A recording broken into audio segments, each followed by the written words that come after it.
پاکستان کا مطلب کیا؟ اگر پوری دنیا میں اسلام کی نبضیں ڈوب گئی تب بھی اس جگہ پر اسلام کی نبض نہیں۔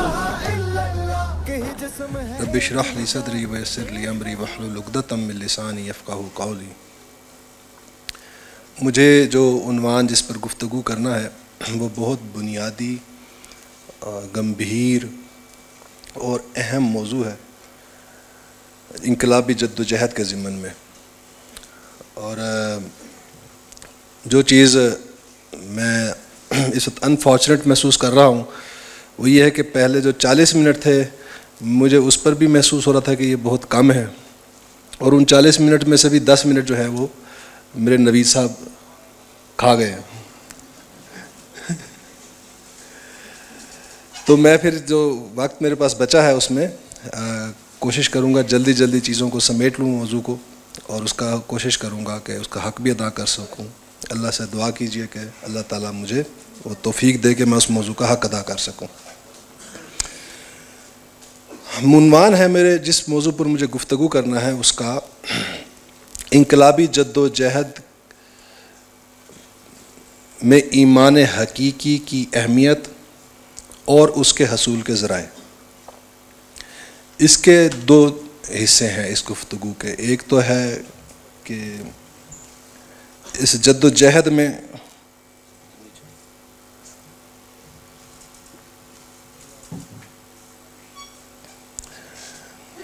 ایک حصہ تو ہے کہ اس انقلابی جد و جہد جو ہے اس کے اندر ایمان حقیقی کی اہمیت کیا ہے، اور دوسرا یہ کہ وہ ہم حاصل کیسے کر سکتے ہیں۔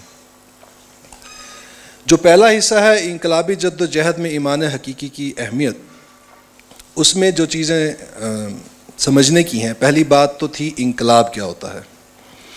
وہ کل یہاں پر خالد محمود عباسی صاحب اس پر سیر حاصل گفتگو کر گئے ہیں، اور وہ یقیناً آپ کو مکمل طور پر اس کے بارے میں واقفیت حاصل ہو گئی ہوگی، سمجھ آ گئی ہوگی آپ کو کہ انقلاب کیا ہوتا ہے۔ اب اس جد و جہد میں ایمان جو ہے وہ اس کی امپورٹنس کیا ہے۔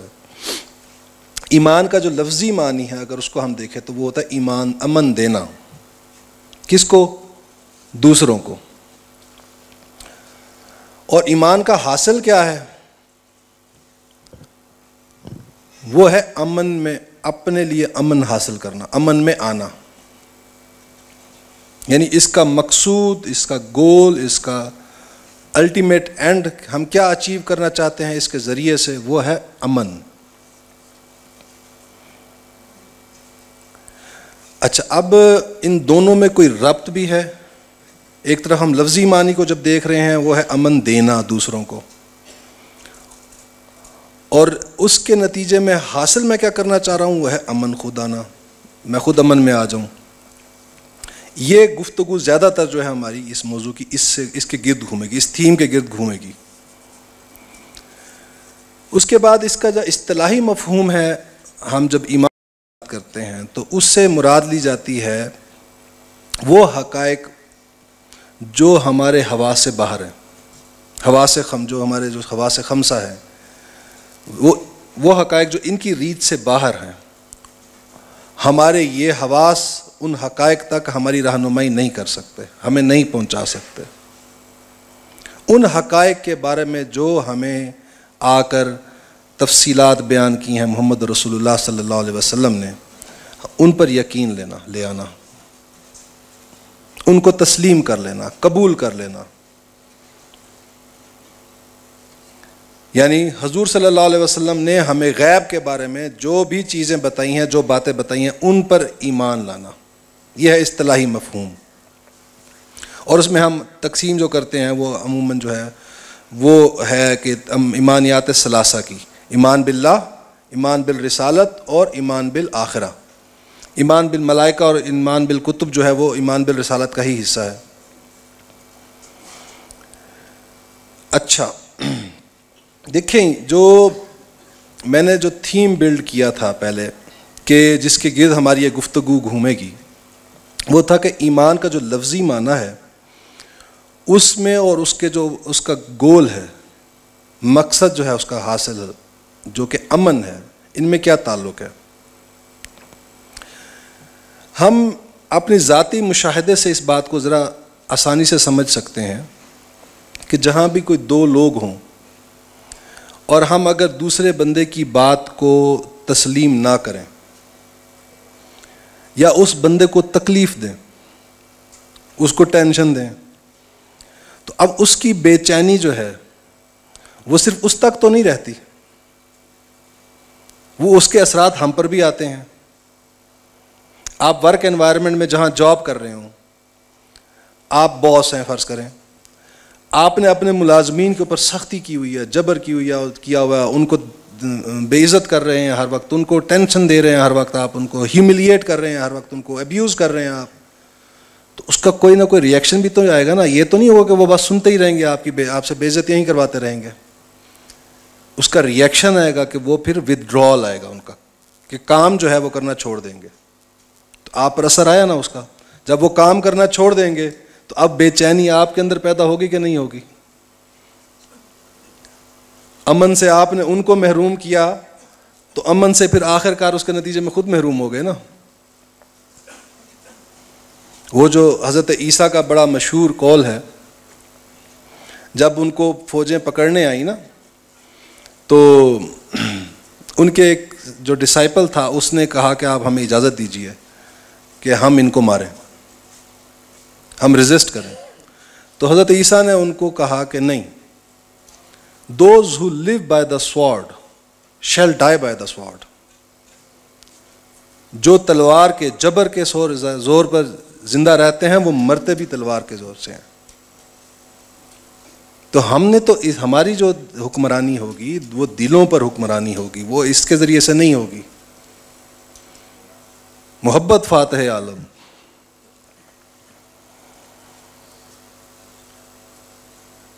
اسی طرح آپ گھریلو زندگی میں دیکھ لیں، اگر آپ نے اپنے لائف پارٹنر کی جو ہے زندگی اجیرن کی ہوئی ہے تو اس کے اثرات الٹیمیٹلی آپ پر بھی آنے ہیں۔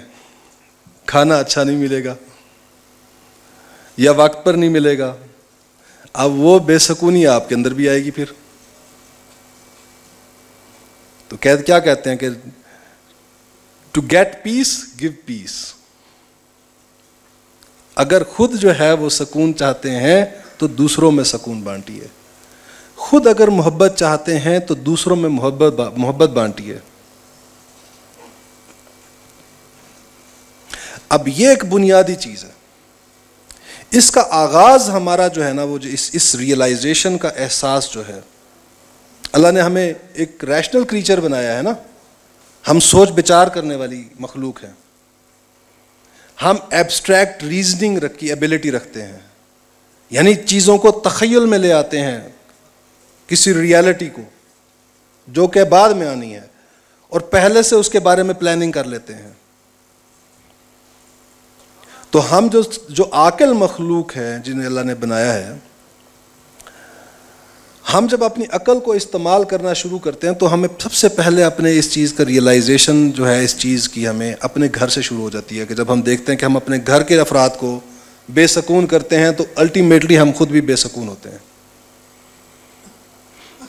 پھر تھوڑا سا ہم اگر دماغ کو آگے بڑھاتے ہیں، جب حساسیت ہماری جو ہے وہ مزید ایکسٹینڈ ہوتی ہے، جب تو ہم دیکھتے ہیں کہ ہماری جو کمیونٹی ہے جہاں ہم رہ رہے ہیں، اگر وہاں پر بد امنی ہے تو اس بد امنی کے اثرات ہم پر بھی آتے ہیں۔ اچھا، بد امنی جو ہے اس کو میں ذرا کھول کے بیان کر دیتا ہوں کہ امن کی ضد جو ہے وہ ہے خوف اور حزن۔ اور خوف ہوتا ہے انسان کو ہمیشہ مستقبل کے بارے میں، اور حزن غم جو ہوتا ہے وہ انسان کو ہوتا ہے ماضی کے بارے میں، حال کے بارے میں۔ تو جب میں بد امنی کی بات کر رہا ہوں اس سے مراد یہ خوف اور حزن۔ آپ اگر دیکھتے ہیں کہ آپ کے انوائرمنٹ میں، آپ کی کمیونٹی میں لوگ خوف اور حزن میں مبتلا ہیں، اس کے اثرات آپ پر بھی آتے ہیں۔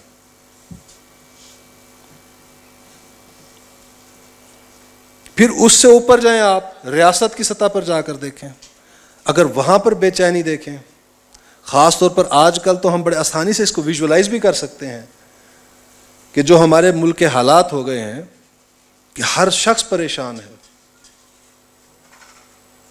ہر شخص بے چین ہے، اپنے مستقبل کے بارے میں انسرٹن ہے، خوف میں مبتلا ہے. جن کے پاس کچھ نہیں ہے ان کو خوف ہے آگے بھی کچھ نہیں ملے گا.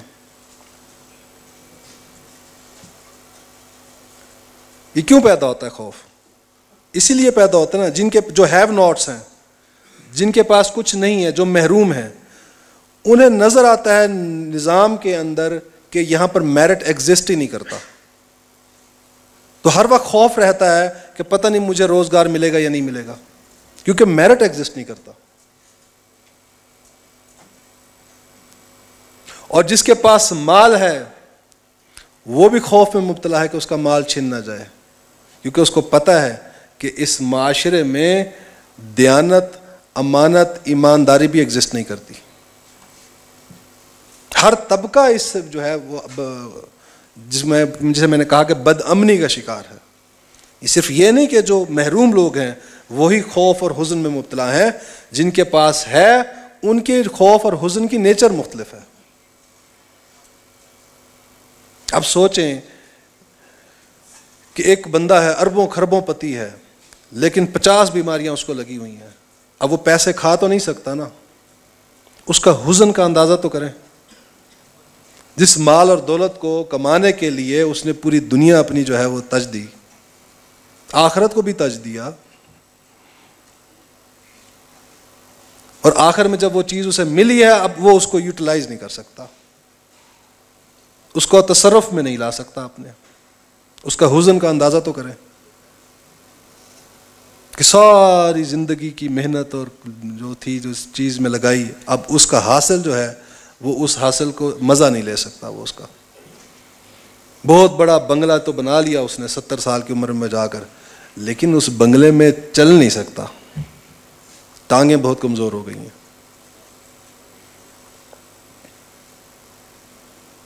تو اس حزن میں اجتماعی سطح پر دیکھیں جو معاشرہ ہے، ہمارے اندر یہ چیز جو بھی حساس ذہن ہوتا ہے وہ اس نتیجے پر پہنچ جاتا ہے ایک دن، اگر وہ اپنی جو انٹلیکچوئل کیپیبلٹیز ہیں اللہ نے دی ہیں اس کو، ان کو یوز کرتا رہے تو لازماً ایک دن پہنچ جائے گا وہ اس نتیجے پر کہ یہ جو مجھے حزن اور جو غم اور خوف جس میں مبتلا ہوں،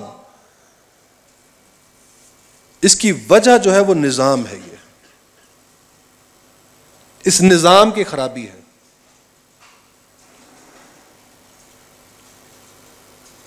اور جب تک میں اس نظام کی ان خرابیوں کو دور نہیں کر دوں گا،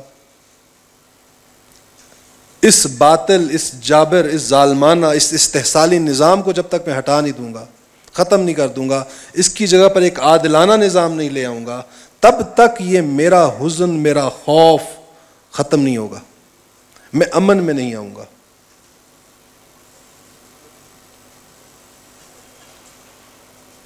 اور یہی بات کل آپ کو خالد صاحب نے سمجھائی ہوگی انقلاب کی ڈیفینیشن میں، کہ نظام کو بدلنے کی جدوجہد انقلابی جدوجہد ہے. اب سمجھ گئے کہ جو امن ہے میرا امن جو میں حاصل کرنا چاہتا ہوں، اس کے لیے مجھے انقلاب لانا ہوگا. نظام کو بدلوں گا، وہ انقلابی جدوجہد کروں گا، وہ عادلانہ نظام جو ہے جب آئے گا تو مجھے امن ملے گا. بڑا پیارا شعر ہے فیض کا، وہ کہتا ہے کہ اپنی تکمیل کر رہا ہوں میں، ورنہ تجھ سے تو مجھ کو پیار نہیں. یعنی میں جو محبت کر رہا ہوں کسی سے، اصل میں تو اس سے مجھے تسکین مل رہی ہے، وہ تکمیل میری ہو رہی ہے. اس میں میرے اندر ایک کمی تھی، محرومی تھی کسی ایک تسکین کی، وہ تسکین مجھے مل رہی ہے اپنے محبوب سے. تو یہ جو ہم جدوجہد کر رہے ہیں امن حاصل کرنے کے لیے، وہ تو اصل میں میری اپنی تسکین ہے جو میں حاصل کرنا چاہتا ہوں. ہمیں کوئی بھی عمل کرنے کے لیے اندر سے کوئی ڈرائیونگ فورس چاہیے نا. بھئی مجھے بھوک لگی ہے، بھوک میرے پیٹ میں لگے گی تو میں اٹھوں گا نا، کوشش کروں گا. تو سب سے پہلی جو امپلس ہے وہ تو اندر سے جنریٹ ہوتی ہے نا. ایسی امن بھی بد امنی میرے اندر پیدا ہوتی ہے, وہ مجھے پش کرتی ہے, اور پھر میں تلاش کرتا ہوں مختلف سلوشنز کہ کیسے میں اپنے اندر کی اس بد امنی کو, اس حزن اور غم کو جو ہے وہ, اس خوف کو میں ختم کروں اور اپنے آپ کو امن میں لے کر آؤں. اچھا, اس کی رہنمائی ہمیں سورہ نور میں اللہ تعالیٰ نے بید فرمائی. اس میں آیت استخلاف مشہور آیت ہے, آپ نے پڑھی ہوگی سب نے. اس میں کیا اللہ تعالیٰ بیان کرتا ہے کہ میں, اللہ کا وعدہ ہے, پختہ وعدہ ہے ان لوگوں سے جو ایمان لائے اور عمل صالح کیا, کہ میں انہیں خلافت عطا کروں گا جیسے کہ ان سے پہلوں کو عطا کی تھی. خلافت اب کیا ہے اصل میں؟ عادلانہ نظام کو کہتے ہیں. اور پھر اس کو مستحکم کروں گا, اس میں استحکام عطا کروں گا, میں اس نظام میں اسٹیبلٹی لے کر آؤں گا. اور جب وہ نظام مستحکم ہو جائے گا تو اس کا جو پہلا کسی فرد کے اوپر اس کی امپلیکیشن ہے یا اس کا جو نتیجہ جو ظاہر ہوتا ہے وہ کیا ہوتا ہے کہ تاکہ میں اپنے لوگوں کے خوف کو امن سے بدل دوں. اس عادلانہ نظام کا پہلا نتیجہ جو ہے انسان وہ ہے انفرادی سطح پر جو ہے وہ حالت امن میں آ جاتا ہے. اور انسان یہ امن کیوں چاہتا ہے؟ ہم اس پیس میں آنا کیوں چاہتے ہیں؟ روح میں کوئی غم ہے پوشیدہ, زندگی بے وجہ اداس نہیں. یہ روح ہماری جہاں ہے کہیں سے بچھڑ کے آئی ہے, یہ وہاں جڑنا چاہتی ہے. یہ تار جو ہے کہیں سے یہ تار کہیں سے ہلتے ہیں.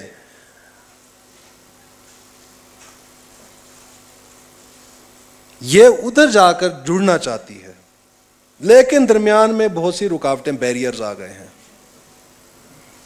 اور وہ بیریئرز کیا ہیں؟ یہی خوف اور حزن, یہ دنیاوی جو ہمارے پرابلمز ہوتے ہیں. یہ جب ختم ہو جائیں گے تو انسان حالت امن میں آ جائے گا. تب پھر انسان کے لیے جو ممکن ہو جاتا ہے, اللہ اسی آیت استخلاف میں جو بیان کرتا ہے کہ جب حالت امن میں آئے گا تو اگلا نتیجہ کیا نکلتا ہے اس کا, تاکہ میرے بندے میری بندگی کریں میرے ساتھ کسی کو شریک نہ کرتے ہوئے.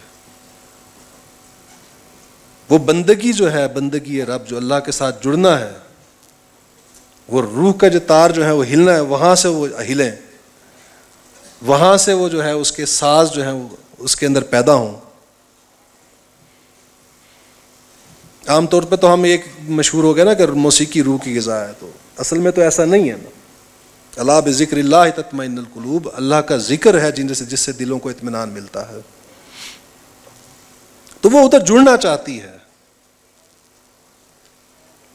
جب تک وہ جڑے گی نہیں آپ امن میں نہیں آئیں گے, بے چین رہیں گے. دو چیزیں ہوتی ہیں بنیادی, سمجھ لیجئے. ہم ایک مغالطہ ہے ہمارے درمیان, وہ یہ ہے کہ ہم کہتے ہیں سیٹسفیکشن ورسز ڈسسیٹسفیکشن. دو کانسیپٹس ہوتا ہے کہ یا تو ہم سیٹسفائیڈ ہوں گے تو ہم پھر ڈسسیٹسفائیڈ نہیں ہوں گے, اور اگر ڈسسیٹسفائیڈ ہوئے تو ہم سیٹسفائیڈ نہیں ہوں گے. جبکہ ایکچولی ایسا ہے نہیں, یہ دونوں الگ چیزیں ہیں. آپ نے اردو میں تو یہ اصطلاح سنی ہوگی, سکون و اطمینان. یہ دونوں الگ الگ چیزیں ہیں اصل میں. ڈسسیٹسفیکشن جو ہے جس کا لفظ ہے, یہ اس کا تعلق سکون سے ہے. سکون کا متضاد جو ہے وہ بے سکونی ہے. سکون کا اپوزٹ اطمینان نہیں ہے, اور اطمینان جو ہے اس کا جو اپوزٹ ہے وہ بے اطمینانی ہے. اس سکون کا تعلق آپ کے جسمانی وجود سے ہے, اور اطمینان جو ہے, سیٹسفیکشن جو ہے, اس کا تعلق آپ کے قلب سے ہے, روح سے ہے. آپ نے یہاں دنیا کے مسائل حل کر لیے تو بس آپ کی بے سکونی ختم ہو جائے گی, سکون میں آ جائیں گے آپ. اطمینان کی کیفیت نصیب نہیں ہوگی آپ کو, وہ کسی اور چیز سے پیدا ہوتی ہے. وہ جو حالت امن ہے اس کا احساس, وہ اس کے فیکٹرز اور ہیں, اس کی ریزنز اور ہیں.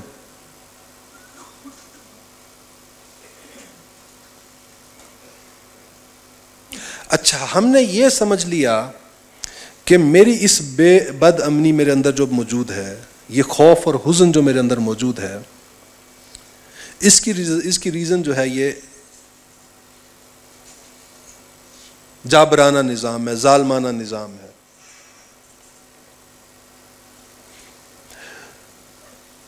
لہٰذا مجھے اس کو بدلنے کی جدوجہد کرنی چاہیے. اگر تو ہم سمجھتے ہیں صرف سرفس لیول پر، فیس ویلیو کے اوپر اس کو، تو یاد رکھیے فرسٹریٹ ہو جائیں گے، کیونکہ نظام کو بدلنا یہ بہت بہت مشکل جدوجہد ہے، یہ بہت مشقت کا کام ہے یہ، اور یہ اس میں نسلیں بھی لگ جاتی ہیں. انسان کی فطرت میں ہے نا کہ وہ عجلت پسند ہے. ہم چاہتے ہیں جو محنت کر رہا ہوں اس کا سامنے اجر بھی آئے، اس کا نتیجہ بھی آئے. تو اگر آپ کے پیچھے، عمل کے پیچھے ڈرائیونگ فورس ایمان نہ ہوا تو فرسٹریٹ ہو جائیں گے آپ، کیونکہ آپ کو نتیجہ ظاہر میں نظر نہیں آئے گا، نظر آ رہا آپ کو. 27 سال ڈاکٹر اسرار احمد امیر رہے تنظیم اسلامی کے. کتنے، جب وہ امارت چھوڑ کے گئے کتنے لوگ تھے؟ 1500-1600 افراد. حضرت نوح علیہ السلام کو سوچیں، 950 سال جو ہے وہ تبلیغ کرتے رہے، بندے کتنے آئے؟ 72، یا بعض روایات میں آتا ہے کہ 150 تک. اب اگر آپ ظاہر کو دیکھیں تو فرسٹریشن ہوگی کہ نہیں ہوگی؟ تو اس فرسٹریشن سے کیا چیز بچاتی ہے ہمیں؟ وہ ہے ایمان. کیا ایمان؟ کہ اس کائنات کا خالق کوئی اور ہے. تو جس نے اس کو جو تخلیق کیا ہے، اس کا کنٹرول بھی اس کے ہاتھ میں ہے، اس کا چلانے والا وہ ہے، اس کو قائم رکھنے والا وہ ہے. جب آپ کو یہ ریئلائزیشن ہوگی تو پھر آپ کے اندر کبھی یہ احساس پیدا نہیں ہوگا کہ نتیجہ میرے کنٹرول میں ہے. اسی لیے ہم کہتے ہیں کہ اقامت دین فرض نہیں ہے، اقامت دین کی جدوجہد فرض ہے.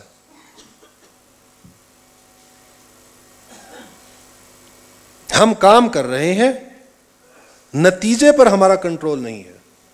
وہ اللہ جب چاہے گا لانا تبدیلی وہ لے آئے گا. وہ انقلاب جب برپا ہونا ہے، اس کے لیے سازگار حالات جب اللہ چاہے گا وہ پیدا کر دے گا.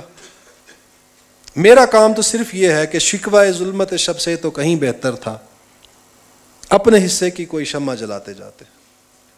میری جو رسپانسبلٹی تھی میں نے وہ پوری کر دی. وہ میر تقی میر کا بھی شعر ہے بڑا پیارا، بارے دنیا میں رہو غم زدہ یا شاد رہو، ایسا کچھ کر کے چلو یہاں کہ صدا یاد رہو. تو ہماری ڈرائیونگ فورس جو ہے وہ تو یہ ہے کہ ہم جدوجہد کر رہے ہیں، نتیجہ ہمارے ہاتھ میں نہیں ہے.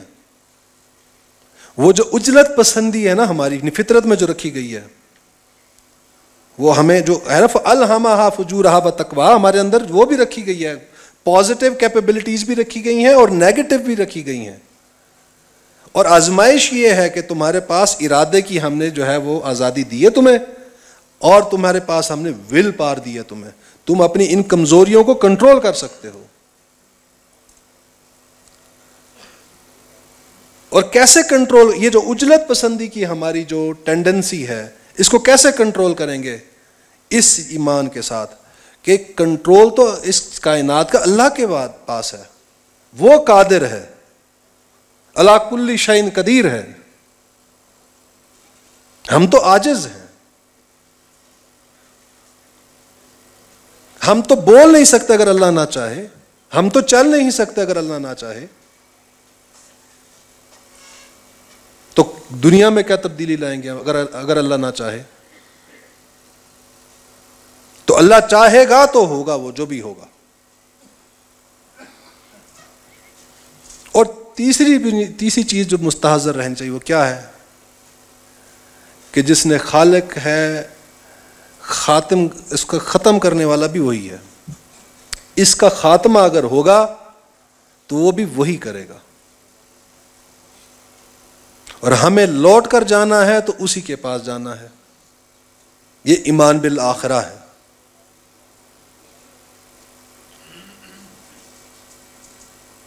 یہ خوف، یہ احساس جواب دہی کا، یہ ہماری شعوری سطح پر ہونا چاہیے ہمیشہ.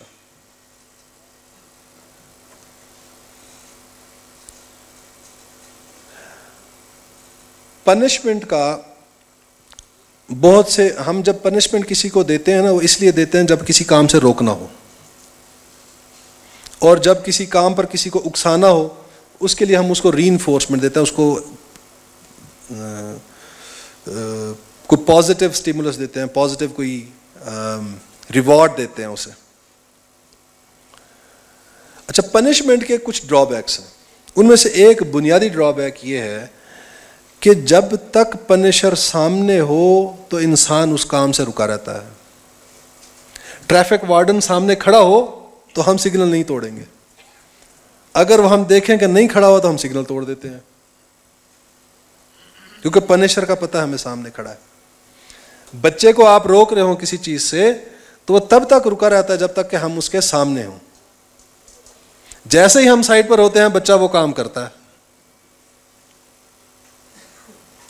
تو اب ذرا سوچیں، جو ایمان کی جو ہم دعوت دیتے ہیں، جو محمد رسول اللہ صلی اللہ علیہ وسلم نے دی ہے، وہ کیا ہے کہ جب تم اللہ کی بندگی کرو تو ایسے محسوس کرو جیسے وہ تمہیں دیکھ رہا ہے. محسوس کرو. یہ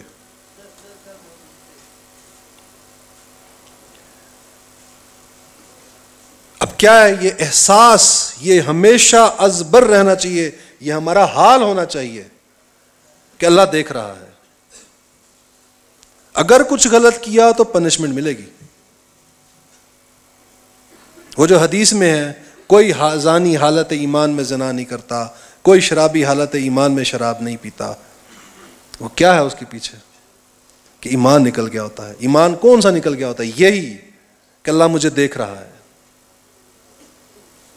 مجھے اس سے جواب دینا ہے.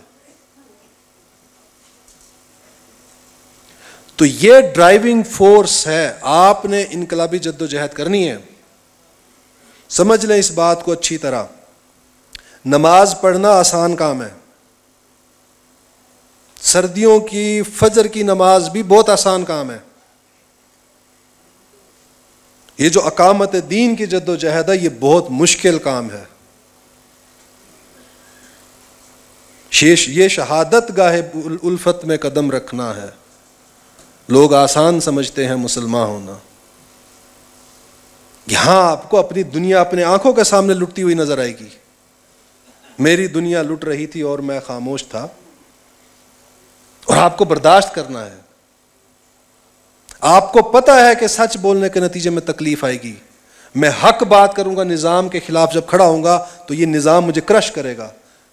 مجھے روزگار سے بھی ہاتھ دھونے پڑے گا، مجھے خاندان سے بھی ہاتھ دھونا پڑے گا. ان ساری تکلیف اور مصائب کے لیے آپ یہ خود انوائٹ کرنا ہے. آپ نے کر رہے ہیں. آپ نماز پڑھیں تو کوئی بھی ناراض نہیں ہوتا آپ سے، کوئی گھر سے نہیں نکالے گا آپ کو، کوئی سوشل بائیکاٹ نہیں ہوگا آپ کا، کوئی کورٹ کچہری نہیں ہوگی آپ کے لیے، کوئی مقدمے بازیاں نہیں ہوں گی. ہاں، آپ یہ جدوجہد لے کر، اس کا نعرہ لے کر کھڑے ہوں، پھر دیکھیں آپ پر یہ مصیبتیں، یہ آزمائشیں آتی ہیں کہ نہیں آتی. تو انگلش میں کہتے ہیں higher is the target, higher is the motivation. جتنا بڑا ٹارگیٹ رکھا ہے ہم نے اپنے لیے چنا ہے، جو اپنے ہدف اپنے لیے چنا ہے اپنی زندگی کے لیے، جو مقصد جو ہم نے متعین کیا اپنی زندگی کا، ہم نے تو نہیں کیا، اللہ نے کیا. اصل میں ہم نے جو اس کو پا لیا، اس کے لیے موٹیویشن بھی بہت ہائر لیول کی چاہیے. تو اپنے ایمان کو جتنی بار آوری اس کی کر سکیں وہ کریں. ابھی موضوع آپ کے پاس آئے گا آگے، فرائض دینی کا جامع تصور. فرائض کیا ہیں؟ اللہ کا حکم. احکام جو ہیں اس کا تعلق ظاہر سے ہوتا ہے. نماز پڑھ رہے ہیں اب ظاہر ہے، یہ روزہ رکھ رہے ہیں اس کا تعلق بھی ظاہر سے ہے. تو ایک سٹرکچر کی یہ جو فرائض ہوتے ہیں ان کی حیثیت جو ہوتی ہے وہ، یا ان کی نوعیت، وہ سٹرکچر کی طرح ہوتی ہے. اس کی ایک روح بھی ہوتی ہے، جیسے ہمارا یہ جسد ہے نا، اس کی ایک روح ہے. تو ان فرائض کی جو روح ہے وہ ایمان ہے. شوق تیرا اگر نہ ہو میری نماز کا امام، میرا سجود بھی حجاب، میرا قیام بھی حجاب. تو یہ جو اندر آپ کے جو شوق ہے، یہ شوق کیا؟ ایمان.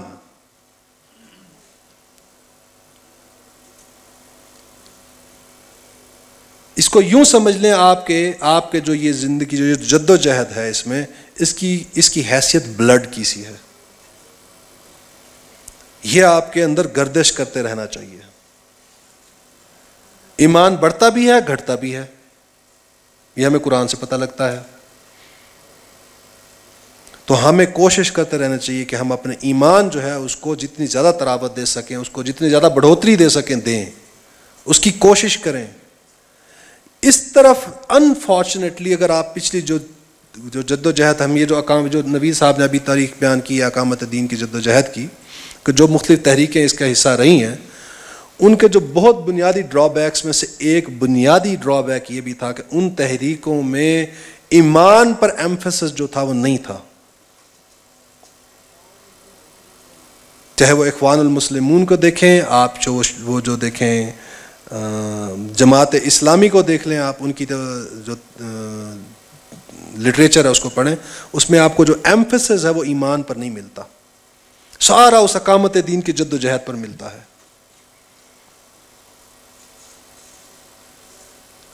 تو وہ جد و جہد کرنی ہے، وہ فرض ہے. جیسے نماز پڑھتے ہیں تو نماز فرض ہے، اس کے لیے وضو کرنا لازم ہے، تو وضو بھی فرض ہو جاتا ہے نا. تو وہ جد و جہد آپ کے لیے بہت اہم ہے. آپ کی اخروی فلاح کا دار و مدار اس پر ہے. وہ جد و جہد کے پیچھے ڈرائیونگ فورس یہ نہیں ہے تو آپ رہ جائیں گے.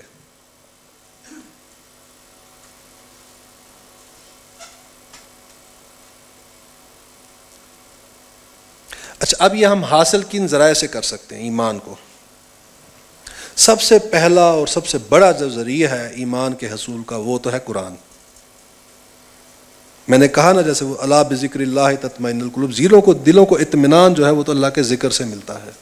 وہ جو امن کی کیفیت میں انسان آتا ہے، اور جس کی فطرت سلیم ہو.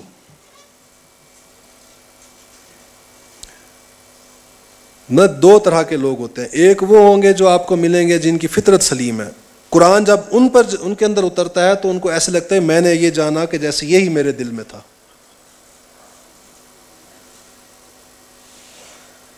کچھ لوگ ہوتے ہیں جن کے اوپر پردے پڑ جاتے ہیں، کچھ گرد پڑ جاتی ہے معاشرے کی، تو وہ قرآن جو ہے ان کی وہ گرد کو بھی ہٹاتا ہے. ان کا کہہ لیں کہ ان کا جو ٹائم ہے وہ تھوڑا سا زیادہ لگتا ہے، لیکن ان کی گرد بھی ہٹا دیتا ہے قرآن. کیونکہ قرآن جو استدلال کھڑا کرتا ہے وہ بدیہات فطرت پر کرتا ہے.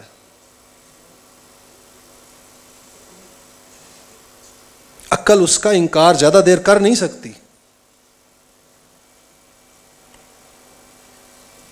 اور دوسرا اس کا، کیونکہ ٹائم میرے پاس کم رہے گا، بلکہ میں ابھی اوپر چلا گیا ہوں 5 منٹ، تو ورنہ اس کے اوپر زیادہ گفتگو کرنے کی ضرورت تھی مجھے.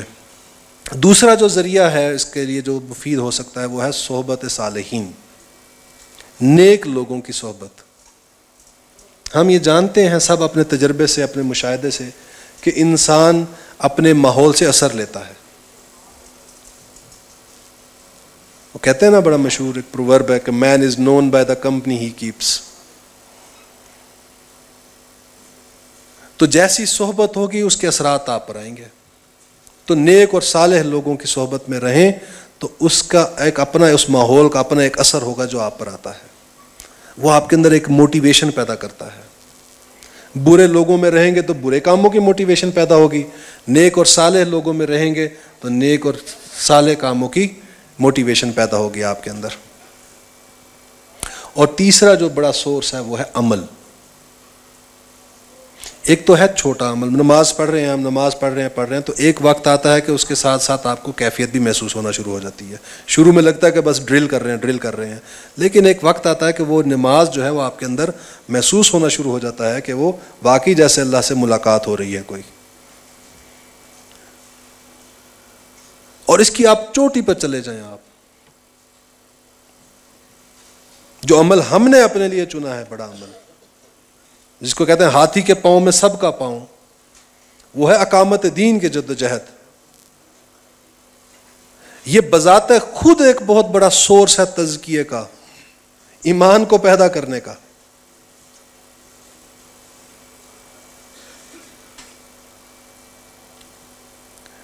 تو اس جد و جہد جو ہے وہ اس کو بھی ہم پورا ایک نظریہ ہے نا، فلسفہ مقصدیت کا کہا جاتا ہے نا یہ بھی، کہ انسان کا جو مقصد ہے یہ بذات خود سورس ہے اس کے تزکیے کا۔ آپ اپنے مقصد کے ساتھ، نصب العین کے ساتھ جتنے زیادہ کمیٹڈ ہوں گے، جتنے زیادہ لائل ہوں گے، اتنا آپ ڈسٹریکشنز سے بچیں گے۔ یہ دیکھتے ہیں نا دین کے اندر کام کر رہے ہوتے ہیں کوئی لوگ، اور یار وہ دیکھتے ہیں ہم کہ یہ دین کا کام کرتے یہ کیوں بھٹک گیا؟ کیوں؟ کیونکہ مقصد کوئی اور تھا، مقصد کے ساتھ کمٹمنٹ نہیں تھی، لائل نہیں تھے وہ اس مقصد کے ساتھ۔ آپ اپنے مقصد کے ساتھ لائل ہوں، کمیٹڈ ہوں، پھر آپ کو بڑا کلیئر ہوگا کہ یہ ٹیمپٹیشن جتنی بھی آ رہی ہیں مجھے، یہ ساری یہ مجھے مقصد سے ہٹانے کے لیے ہیں۔ تو اپنے مقصد کے ساتھ، اپنے ہدف کے ساتھ، اپنے گول کے ساتھ اپنی کمٹمنٹ کو جتنا زیادہ بڑھائیں گے، آپ کے اندر ایمان کی حلاوت آپ محسوس کریں گے، اتنی بڑھتی جا رہی ہے، آپ اتنی حلاوت زیادہ محسوس کریں گے آپ۔